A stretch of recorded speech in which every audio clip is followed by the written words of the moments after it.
What's up, everybody? It's your boy Brian, and for today, so as you can see, I have the who who did I marry lady up, and so I was curious about this because I wanted to see this crazy social media like phenomenon. You know what I'm saying? Like it's a crazy story, but like what it's doing as far as views, how people are binging the entire thing.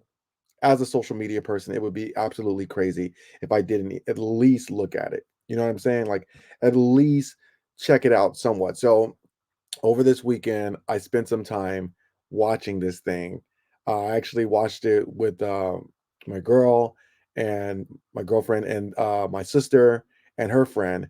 And y'all, when I tell you this thing is crazy, it's crazy. Like so what I'm gonna do, I don't I did some research to see how much of it I can show and if it's cool because I'm gonna be giving commentary as I go. So I'll be stopping and starting. Um, but yeah, I'm just gonna be doing a breakdown. I'm gonna see. I'm testing it out. I don't know what YouTube allows. I think because I'm giving commentary, it's enough. It should be enough, but we'll see. We'll see what happens. I might have to just do a recording and upload that onto YouTube or Facebook or Twitch. We're about to find out. But again, I'm going to just go. So I opted to skip the intro because the intro is basically just doing what I'm doing right now. So like I was like, we're good. We don't need the intro. Make this bigger. Okay, it looks pretty much the same. So I should probably should I leave the captions on? I don't know. Anyway, let's just get into it. I apologize for the language. It's not my language, it's her language. But I guess if you had what happened to her happen to you, you probably would have very colorful language too. So, with that being said, who TF did I marry? And this is a crazy story. This is the introduction, so welcome. Part 1 will be up shortly. Okay, this is the Please first one. excuse the hair. So that was her intro. She does like a 10-minute intro, just basically saying, I'm gonna tell my truth. I'm gonna tell my truth. I'm gonna be honest, even if it makes me look bad. I don't care. This is like part therapy, part me just getting it out. So now this is part one. I decided it would be best to just start with part one. But And again, I'm going to be stopping and starting partially for I have to add value or else I can get like not in trouble, but you know what I mean? Like I can get a strike. And so that's the whole point too. I just want to share my thoughts because some of this stuff is crazy. And I'm just curious as to what y'all would think or what y'all would have done. here is part And again, I apologize for the language. It's not my language, it's her language. But if you went through what she went through. 1 of Who the Fuck Did I Marry? So I met my ex-husband around March 4th of 2020. We met on Facebook dating site. First red flag. First red flag. I talked to hundreds of people and I've never met anybody that has had a successful connection found on Facebook. It just that was your first red flag. And we also matched on Hinge. I did not realize that he was on both under 2 different names. Second red flag. So one was his actual name, and the other one was a variation, like a nickname that he called himself. Different pictures. So it was a running joke between us. Oh, you ain't even recognize that you had matched with me on Hinge. No, I didn't. Okay, so I was going to ask a question. Having two separate names, is that a big deal? Because one of them was a nickname. Now, I would have said if it would have just been just a nickname and his real name on separate ones, that would be okay. But the fact that he had different photos, it just kind of makes you feel like he was not being like honest, right? And also that should have been a red flag. By the way, you will notice in this story, I called it the United Nations of red flags. It is so many red flags that, I mean, you would have thought I was colorblind because I ignored all of them. So, anyway. back to the story. We met around March 4th. We exchanged phone numbers. He called me and we talked on the phone for the first time. In the first phone call, he told me that he had just moved to Georgia from California, from San Diego. His job had transferred him because he was being transferred in as the new regional manager for a major condiment company that is based here in Georgia. I don't know why that part just always makes me laugh. I mean, I imagine if you're a regional manager at like a condiments company, that's a good job, you know, benefits and whatever. But something about that just screams like, nah, nah, this dude ain't real. This ain't real. I'm not going to say the name. And so I think we it's also fine. talked about I his think you'll get that. childhood. He told me he grew up in Philly. He's from Philly. Both of his parents were deceased. This is the first phone call. Both of his That's a parents lot. were deceased. His father was a Philadelphia police officer. His mom was a teacher.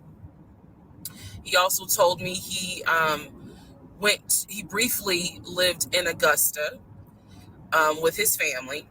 He had two brothers and two sisters. He also Big had family. two half brothers on his dad's side. First phone call. So I'm just giving you guys the That's much. backstory. This was the first phone call we had. So we talked about family, we talked about friends, we talked about our jobs. At the time, I was working at Georgia State Patrol. It's a long call. And he knew this and he just thought that was like, wow, so you work with troopers all day. Yes, I did. Also, in that phone call, he explained to me that he used to play football. He explained that he used to play arena football. Oh gosh. I'm just saying, like, I know it's hard out there. You know what I mean? It's hard. It's really difficult to meet somebody. You know what I mean? Like and it's getting harder by the day. But like somewhere between the regional manager at a condiments company and the former arena football player, I think she might have had enough.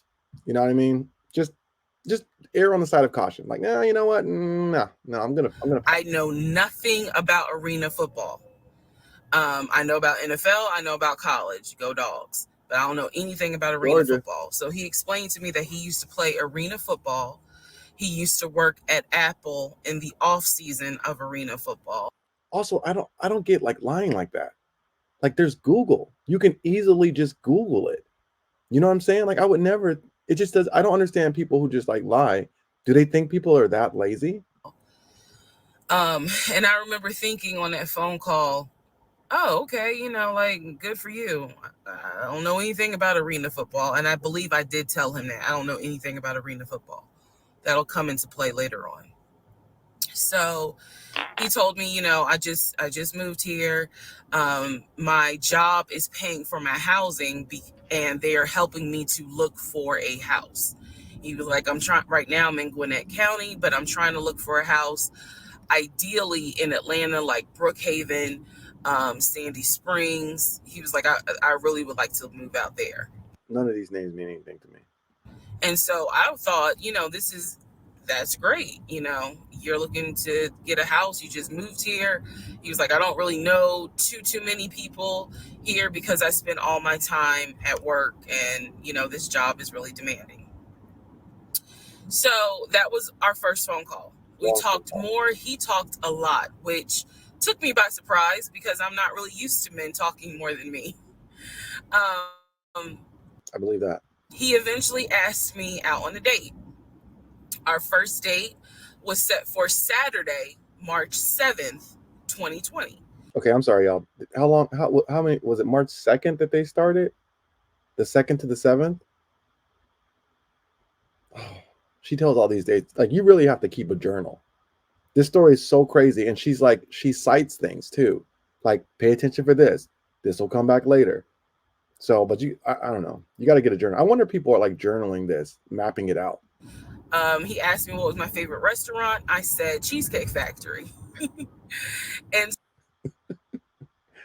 And there's nothing wrong. I love the Cheesecake Factory. It's just so funny how like everything is tied in, you know, after that whole dating thing, the list of don't go or don't take people there on the first date. So we agreed to go out at the Cheesecake Factory in a location that was in between. I lived in Clayton County at the time. He lived in Gwinnett County. I realized that if you don't know anything about Metro Atlanta, that Yeah, makes no sense. right. But basically, we lived about 45 minutes apart. So we agreed Not to too bad. meet at the Cheesecake Factory over at Perimeter Mall, which is in an area, Sandy Springs, Dunwoody area. I was excited. Like I called my friends and was like, I got a date, blah blah blah. We'll see how it goes. Mm. First conversation was good. Hopefully he looks like his pictures because that's always an issue with online dating. Oh yeah. Hopefully he looks like his pictures. But super simple, there's a super simple solution for that. You should never get catfished ever in today's time. FaceTime. You gotta I believe for dating currently, a FaceTime call is a must. It's an absolute must. If I don't FaceTime with the person, I'm not meeting up with them. And sure, they can have somebody pretend to be the person, I guess, but I think you'll be a lot safer if you do FaceTime. So on my way to our date, I took 285 and literally right before I got to Boulder Crest, the exit for Boulder Crest, I heard a boom and I lost control of my car. Mm. Thank God that not thank God, but No, I knew thank what God. to do. So I did not crash, Yes, but thank my God. tire blew out. So I called him and I said, hey, I'm so sorry, but my tire just blew on 285. I'm slowly making my way off the exit. I believe I pulled into a Chevron gas station.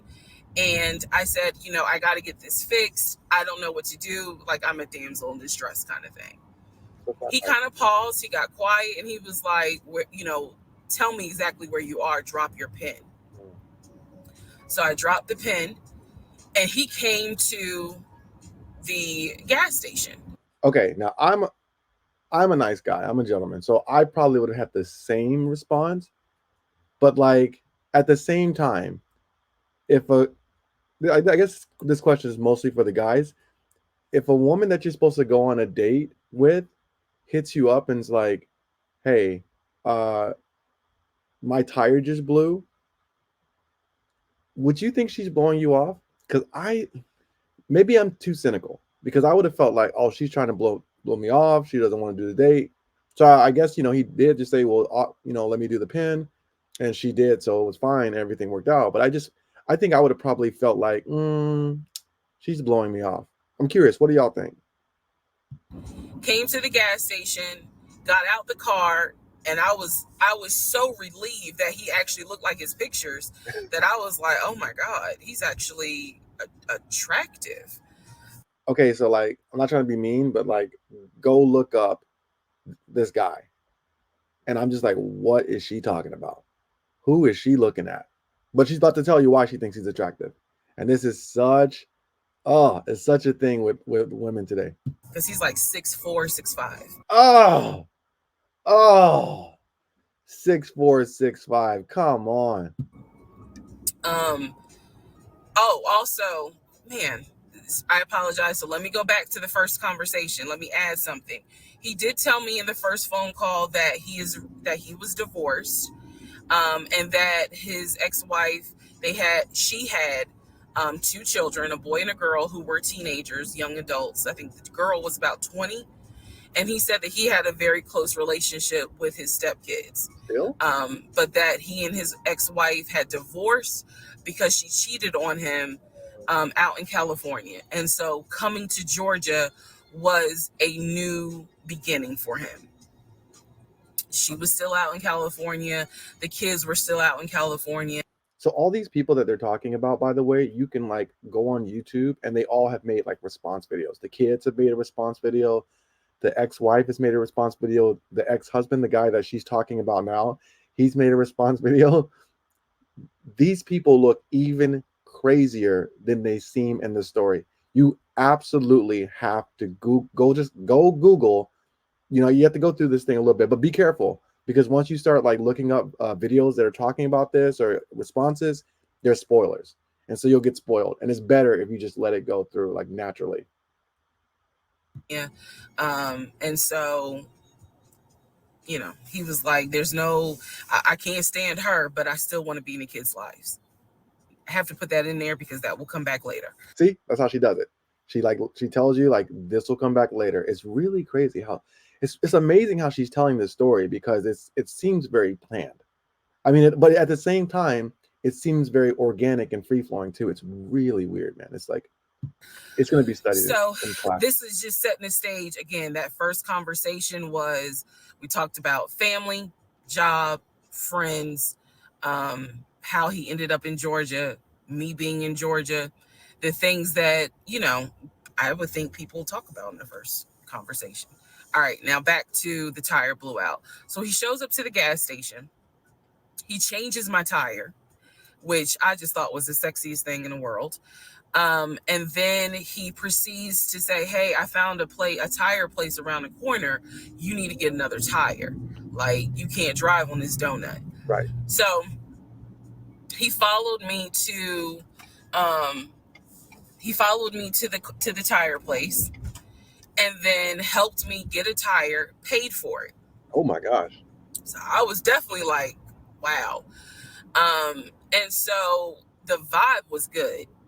So anyway, I get the tire fixed. We follow each other to the Cheesecake Factory over in Perimeter. We hold hands walking into the Cheesecake Factory. So Damn, that's a lot. All right, and I'm not giving any advice. I'm just saying, unless she said something about being low on funds or like stressed or like she didn't have it and she was like panicked. I don't know what if I'd be offering to buy somebody a tire that I haven't even had a date with. I don't even know this person. Also, I don't know if I would be accepting like money from somebody that I haven't even started dating for real, for real. You know what I mean? And then y'all holding hands. You know what I'm saying? I don't know. I don't know how many conversations they had. Maybe they just really felt like the vibe and the energy was on point.